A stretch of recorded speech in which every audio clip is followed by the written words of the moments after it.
ബുദ്ധൻ ചിരിക്കുന്നു എന്തിനെ സൂചിപ്പിക്കുന്ന രഹസ്യനാമമാണ്?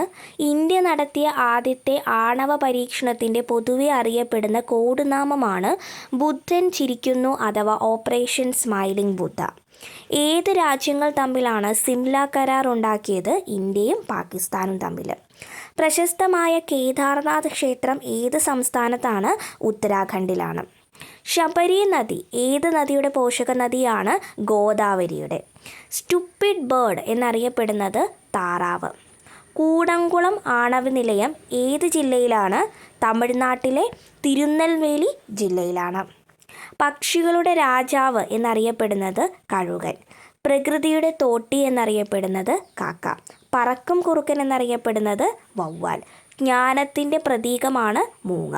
സമാധാനത്തിൻ്റെ പ്രതീകമാണ് പ്രാവ്. കൂടുതൽ കാണാനായി ചാനൽ സന്ദർശിക്കുക. വീഡിയോ ഇഷ്ടപ്പെട്ടാൽ ചാനൽ സബ്സ്ക്രൈബ് ചെയ്യുന്ന കാര്യം മറക്കരുത്. താങ്ക്